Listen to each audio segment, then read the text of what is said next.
Welcome to your search families. இன்றைக்கி வந்துட்டு நம்ம குக்கிங் வீடியோ என்ன பார்க்க போகிறோம் அப்படின்னா, வந்து இப்போ எந்த காய்கறியுமே இல்லை, பருப்பு இருக்குது அப்படின்னு நினச்சிட்டு இருந்தீங்க அப்படின்னா, என்ன குழம்பு வைக்கலாம் அப்படின்னு நினச்சிங்கன்னா, அவங்களுக்கான ஒரு சூப்பரான ஒரு குழம்புனே இது சொல்லலாம். ஃபஸ்ட்டு வந்து பருப்பை நல்லா அலசிட்டு வேக போட்டுக்கணும். அப்புறம் முருங்கைக்கீரை இருந்ததுன்னா உங்கள் தோட்டத்தில் முருங்கைக்கீரை பறித்து வச்சு அதை நல்லா உருவி வச்சுக்கணும். அதுக்கப்புறம் பருப்பு நல்லா வெந்தோடனே அதில் வந்து வெங்காயம், தக்காளி, பச்சை மிளகா கட் பண்ணி அதில் சேர்த்துக்கணும். அதுக்கப்புறம் பருப்பு நல்லா தக்காளி வெங்காயத்தோடு சேர்த்து வெந்துடும். வேகிற வரை நம்ம மூடி வச்சிடணும். தண்ணி ஊற்றி மஞ்சள் தூள் போட்டு சீரகம் போட்டு நம்ம நல்லா அதை வந்து வேக விட்டுறலாம். பெருங்காயமும் சேர்த்துக்கணும். பெருங்காயம் சேர்த்துட்டேன். அதுக்கப்புறம் சீரகம் சேர்க்குறேன். அதுக்கப்புறம் பாருங்கள், மஞ்சள் தூள் சேர்த்துட்டேன் பாருங்கள். இப்போ இது 3 மறக்காமல் இதோடு சேர்த்து நம்ம நல்லா வேக விட்டுறலாம். இப்போ வந்து பாருங்கள், வெங்காயம், பருப்பு, தக்காளி, பச்சை மிளகா இது நல்லா வந்து கொதிச்சிட்ருக்குது. இப்போ நல்லா இதை நல்லா நம்ம வேக விட்டுருவோம்.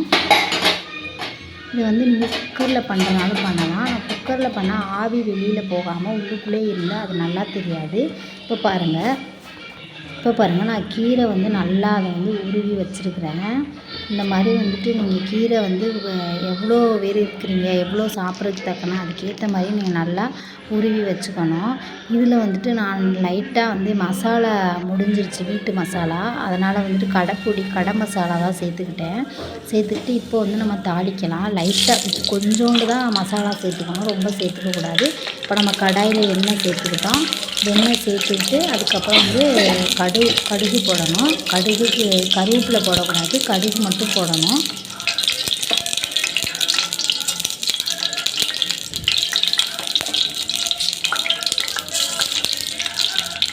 கடுகு போட்டாச்சு. அதுக்கப்புறம் வெங்காயம் சேர்த்துக்கணும்.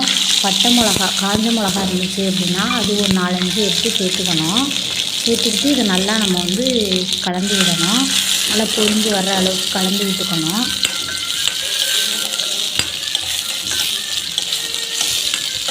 இப்போ பாருங்கள், நல்லா பொரிஞ்சிடுச்சு. வெங்காயம் எல்லாமே நல்லா வதங்கிடுச்சு.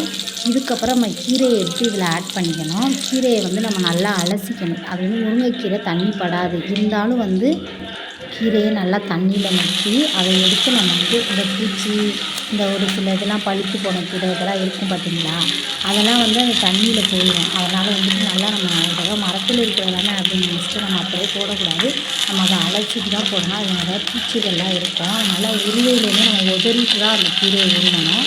ஒரு கொத்து எடுக்கிறோம் அப்படின்னா நல்லா உதறிட்டு தான் அதை உருவணும். அப்போ தான் அந்த பூச்சி எல்லாம் கீழே விழுந்துடும். 2வது நம்ம அலசிட்டு போடணும். நம்ம தண்ணி படுதோ படலையோ ஆனாலும் நம்ம அலசிட்டு சேர்த்துக்கிறது ரொம்ப நல்லது. இப்போ பாருங்கள், இப்போ வந்துட்டு கீரையை போட்டு நல்லா நான் வந்து அதை வந்து மிக்ஸ் பண்ணி விட்றேன் பாருங்கள். இந்த மாதிரி நல்லா மிக்ஸ் பண்ணி விட்டுட்டு ஒரு கொஞ்சம் நல்லா வெந்தோடனே கீரையில் வந்து தண்ணியெல்லாம் ஆட் பண்ணக்கூடாது. நம்ம அதோடய வந்து நல்லா கொஞ்சம் நல்லா வேக விடணும். அது நல்லா வதக்கி விட்டுட்டே இருந்தோம்னா அது நல்லா வெந்துடும்.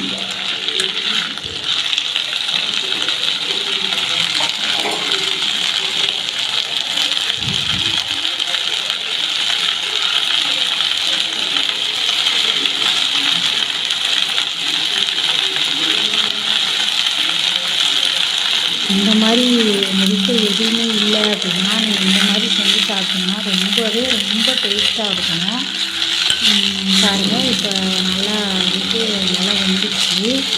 இந்த மாதிரி நல்லா ஆவி பறக்கிறத நல்லா வேகணும். நம்ம கிண்டி விட்டுட்டே இருக்கணும், இல்லாட்டி அது வந்து பிடிக்கும். ஹீட்டு ரொம்ப ஆயிடுச்சுன்னா பிடிச்சிரும் கீழே. அதனால் நல்லா கிண்டி விடணும். நல்லா கிண்டி விட்டுட்டே இருக்கணும்.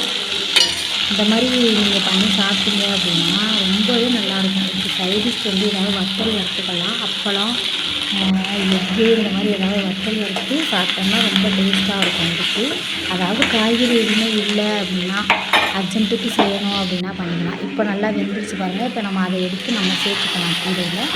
இப்போ நம்ம வந்து பருப்பு இதெல்லாம் வேக வச்சு எடுத்து வச்சுருக்கோம் பார்த்தீங்களா, அதை வந்து நம்ம கீரையில் அப்படியே சேர்த்துக்கிட்டு கொஞ்சம் தண்ணி ஆட் பண்ணிவிட்டு நல்லா நம்ம அதை வந்து கிண்டி விட்டுறணும், கலந்து விட்டுறணும்.